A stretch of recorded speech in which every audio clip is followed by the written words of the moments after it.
Hello students, welcome again in our video lessons. As we have already completed chapter number 4, okay, that is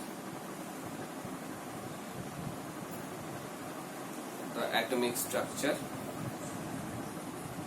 and one more chapter is left for our midterm syllabus. In this chapter number 5, we have language of chemistry. We will see. So while before starting the chapter, I would like to remind you few things in this chapter, that you have already studied this chapter in your class 7. We have seen there how chemical changes are represented as chemical equations, the two parts of chemical equations, the reactant and the product, the conditions required for a chemical reaction to happen. Once again we will see these things in this chapter, here also in this chapter in class 8. So you have the basic idea of this language of chemistry. Okay. So continuing with those basic ideas, we will start our this chapter. Okay. So first of all, symbol of elements. All of you know there are 118 elements known to us today. Out of these 118 elements, 92 are naturally occurring, and rest of the elements are made in the laboratories by our scientists. All these elements are represented by simple symbols. How these symbols are given, this also you have studied from class 6. The sum of the elements are having their symbol with their first letter or the first two letters of their name, or we have the symbol from their Latin name also. Okay, so we have the symbol. This new system of symbol was proposed by which scientist? That is Swedish scientist, that is Berzelius, who first introduced this system of writing chemical symbol. Symbol of some elements are there from the first letter or the first two letters, and after the Latin name also. So here is again the chart is given.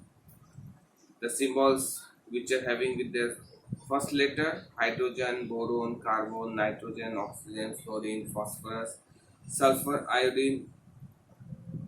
Same elements with first two letters: helium, lithium, magnesium, aluminium, silicon, etc. And some of the elements are also given which have the Latin symbol from the Latin name, that is sodium, natrium, Na, potassium, kalium, K, iron, ferrum, Fe, copper, cuprum, Cu, like that. So many you have to remember these things once again. Now, the concept of valency, you all of you have studied about the valency also in the last chapter, atomic structure. There also we have seen about the valency, how valencies of different elements are determined from their electronic configuration. So valency are what? Valency are the combining capacity of atom of an element. So when one element combines with another element or compound, these atoms take part in a chemical reaction between them. So they are called combining capacity. Okay. Now this valency we have, if the outermost shell or the valence shell contains 1, 2 or 3 number of electrons, then these valence electrons are directly taken as the valency. But if the number of valence electrons are 4, 5, 6 or 7, then we have to use the formula, that is n minus 8. That means they have the negative valency, so they are mostly of non-metals. Okay, and the element which are having 8 electron in an outermost shell, that means their valency is 0. 8 minus 8 is 0. So they are called unreactive gases or unreactive matters. They are called noble gases also or rare gases. Now the case is, next second case is the variable valency. This also concept is also is there with you. What are variable valency? Sometimes some elements exhibits more than one valency.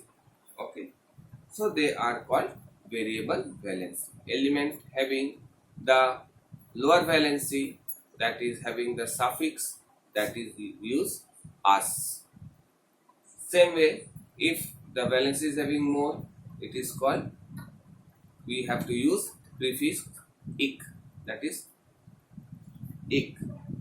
So some elements are having 2 or more than 2 valency, so they are called as variable valency. If the valency of an element is 1, we call it is monovalent. If the valency is 2, it is called divalent. If the valency is 3, they are called as trivalent, and valency 4 is called tetravalent. Carbon and silicon is the tetravalent.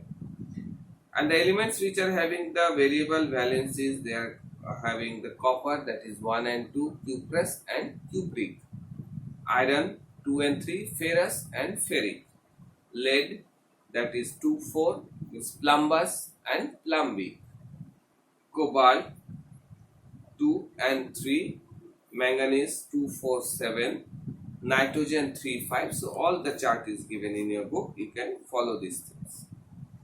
Now the valency of ions or radicals.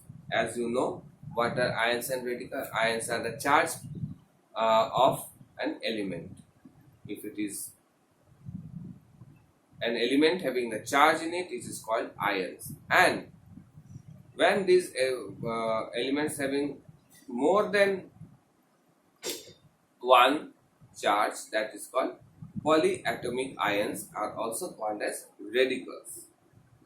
So ions means they have a tendency to always gain or lose electrons. Atoms or a group of atoms that lose electrons develops a positive charge, that are called cations, or they are also called basic radicals. Cations or basic radicals. So they are called cations or basic radicals. We call it as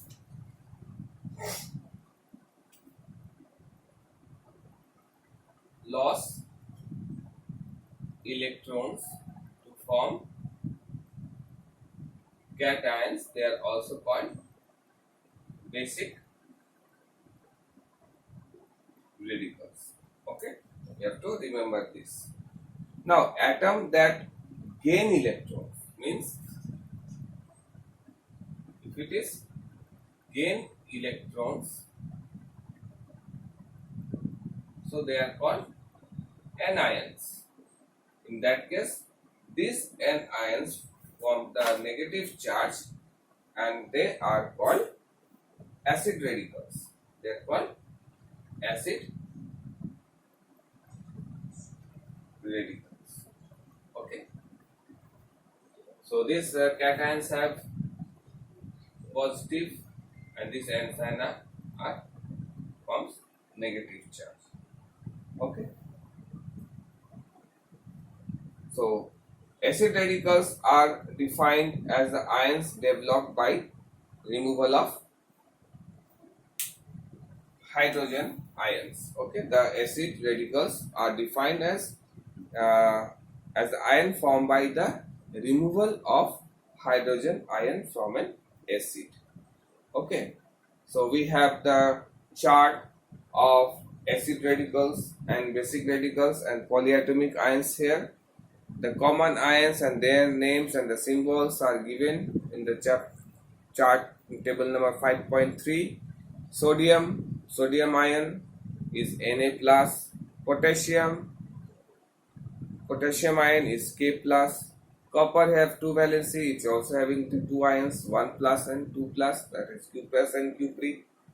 In a similar way, non-metals fluorine F minus, chlorine Cl minus, oxygen oxide it is O2 minus, phosphorus phosphide it is P3 minus, carbon carbide that is C4 minus. So all charts are given, and some ions having more than one atoms that are called polyatomic ions or radicals. Chart is also given. They suppose nitrite NO2 minus, -1 valency, hydroxide or hydroxyl group that is called OH minus, that is also having 1 valency, hydrogen carbonate HCO3 that is having also 1 valency, negative valency. All these are having negative valency. Okay. Nitrate NO3 1 minus, sulfate SO4 2 minus, carbonate CO3 2 minus. Okay, so in this way you have to remember these also the acid radicals and basic radicals, polyatomic ions. So in this way, if you remember all these chart very thoroughly, then only you can write the chemical formula also. So in the next part of the chapter, we will discuss how to write the chemical formula.